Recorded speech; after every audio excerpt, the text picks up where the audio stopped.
اب کہتے ہیں ہم سے یہ اہل چمن، یہ چمن ہے ہمارا تمہارا نہیں۔ ملت اسلامیہ کے پاسبانوں، آج میں آپ حضرات کے سامنے ہندوستان کے مسلمانوں پر ہونے والے سیاسی ظلم و ستم اور دین اسلام کو جڑ سے ختم کرنے کی نہایت ہی گھناؤنی اور ناپاک سازش اور کوشش کے موضوع پر کچھ عرض کرنا چاہتا ہوں۔ امید ہے کہ بہت سماعت فرمائیں گے۔ وہ ہندوستان جس کی حریت کے باغ کو مسلمانوں نے اپنے خون جگر سے سینچا تھا، وہ ہندوستان جس کی آزادی کے خاطر وحرنا آشنائے ساحل پہ کود پڑے اور فوجوں سے ملتے ہوئے مجھاب تک جا پہنچے تھے، بے پناہ قربانیوں کے ذریعے اس نے پروان چلایا تھا۔ آج اسی ہندوستان میں مسلمانوں کو طرف طرف کی اذیتیں اور تکلیفیں پہنچائی جا رہی ہے۔ مسلمانوں کے قلوب سے اسلام کی محبت کو ختم کرنے کی نہایت ہی گھناؤنی اور ناپاک سازشیں کی جا رہی ہے۔ برادران ملت، یوں تو ہندوستان میں کسی بھی دور میں مسلمانوں کا حامی کوئی نہیں تھا، لیکن جب سے ان فرقہ پرستوں نے ہندوستان میں جنم لیا ہے، اس وقت سے مسلمانوں کی رہی سہی سکون و چین چھین گیا ہے، کیونکہ ان فرقہ پرستوں نے ہمارا مذہب اسلام کو مٹانے کے لیے نہ جانے کیسی کیسی رچنا رچی ہے۔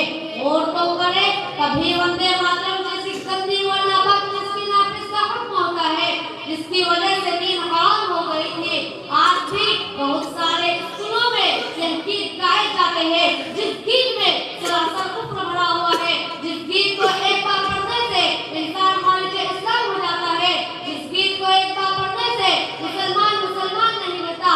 آج وہی گیت ہندوستان کے مدارس و مکاتب میں پڑھنے کے لیے بچوں کو مجبور کیا جا رہا ہے۔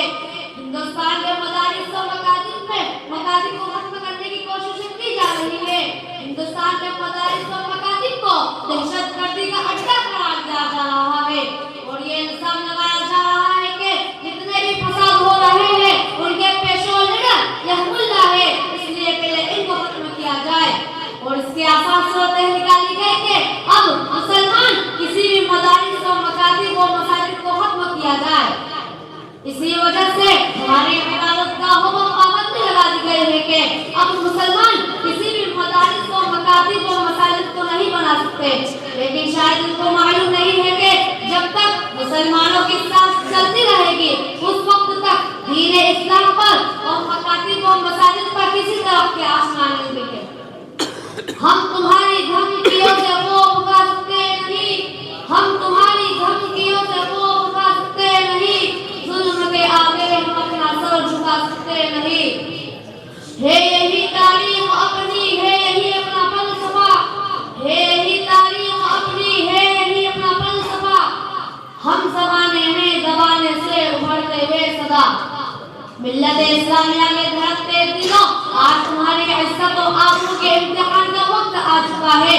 آج تاج محل کی پرشکوہ عمارت تم سے فریاد کر رہی ہے، آج لال قلعے کی دیواریں تمہیں آواز دے رہی ہے، آج قطب مینار تمہارا مرثیہ پڑھ رہا ہے، آج بابری مسجد کی دلخواہ شہادت تمہاری خودداری کی تعلقات کو جھنڈ رہی ہے، آج وہ مسلم خواتین جن کی عزت و آبرو کو پامال کیا گیا تھا آواز دے رہی ہے۔ اے ملت اسلامیہ کے نوجوانوں، اے خالد بن ولید کے فرزندوں، اے محمد بن قاسم کے پیروکاروں، اے صلاح الدین ایوبی کے ہم نشینوں، اے محمود غزنوی کے مقتدیوں، تم بیدار ہو جاؤ، اپنے اندر انقلاب پیدا کرو، اپنی تقدیر کو سنوارو، اس لیے کہ آج دشمن اسلام نے تمہارے خلاف کمر کس لی ہے، آج اغیاروں نے تمہیں ہندوستان سے ختم کرنے کی سازشیں شروع کر دی ہے، آج مشرکین نے تمہارے خلاف خفیہ طور پر فوجیں تیار کی ہے۔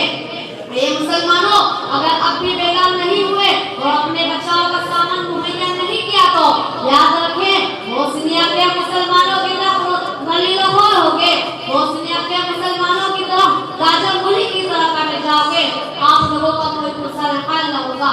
میں اسے شعر کے ساتھ اپنی تقریر کو ختم کرنا چاہتا ہوں۔ ہم مسلمانوں سمجھ جاؤ، سمجھ جانے کا وقت آیا، بہت سوئے ہوئے ہو تم، اب ہوش میں آنے کا وقت آیا، جلا ڈالی تھی تم نے کشتیاں اندلس کے ساحل پر، مسلمانوں وہی تاریخ دہرانے کا وقت آیا۔ 313 چلے تھے تم مسلمانوں، انہی ماضی کی راہوں میں پلٹ جانے کا وقت آیا. وآخر دعوانا الحمدللہ رب العالمین. ماشاء اللہ، بہت خوب. موضوع